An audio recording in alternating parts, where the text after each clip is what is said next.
I apparently need to educate some people, because a lot of people don't know this.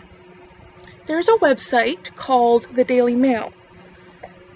A lot of people use it as sources to back up claims and talk about, things that have happened in current events and everything else, but I just need you all to know this. The Daily Mail is the UK equivalent of Fox News, meaning it's fucking bullshit and spin-doctored all to hell. Recently, a post graced my dash, and it was about this 9-year-old boy who had died because of hanging. And the source was to the Daily Mail, and it said that he hanged himself, and that was suicide because he had been bullied at school by an Asian gang. By the way, we're talking about 9-year-olds here, because he was white.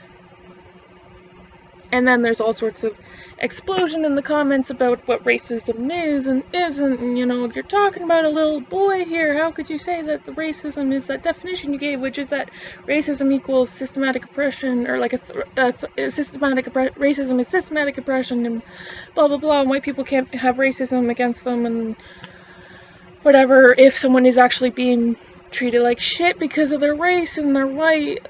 Most of the time, though, I feel like as a white person, I don't think white people are as susceptible to racism because of the amount of privilege that white people have, but that's beside the point.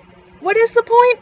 The fact that this story about this tragedy that happened to this poor little 9-year-old boy was used as a fuel for this fucking race war, because do you know what actually happened? When I looked it up, I'm like, that seems a little...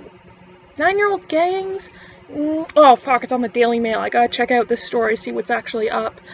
Oh yeah, so I found this, the BBC had also reported on this story, and oh, would you look at that, the coroner ruled it accidental, and the boy had no sort of issues with self-harm or suicidal ideations or anything like that.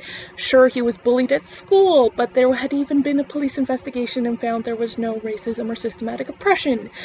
And the boy was happy, and the day had just been like any other, except there was a minor argument he got into it with his parents, and then he stormed off and went into his room where something happened. It doesn't say exactly, and he was found hanged.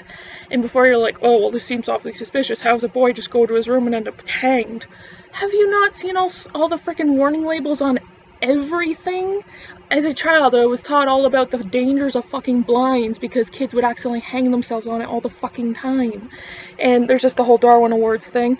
But, not saying that anything against this kid, but if I wasn't, fear-mongered into fearing things that could possibly choke me as a child, I probably would have ended up choking myself anyways, because I'm a very curious kid, and when I'm angry, I attack things, and I've gotten tangled. I've hurt myself accidentally because I tripped or I was clumsy or something, and when you're angry, you want to scream into a pillow, right? So maybe he did it with the wrong thing and ended up strangling himself.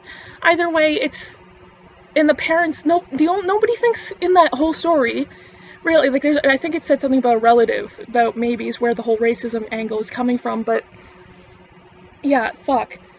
Can we not make this kid go down in infamy because of a fucking shitty news site? By the way, the Daily Mail also hosts such writer as that woman, if you've probably seen a post about it, who talks about how she doesn't let her kids hang out with other kids because of stupid things like their name. She doesn't like their name and thinks they're a bad kid because of their name, including being against geographical names, basically kids named after cities, countries, etc., and her kid is named India.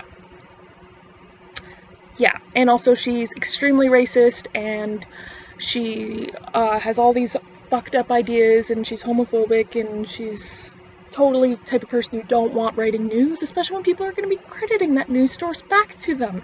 So just, if ever you see a story and it's gone in its, source to the Daily Mail, look that shit up, because I promise you, 90% of the time, the Daily Mail is making up bullshit. Thanks for watching.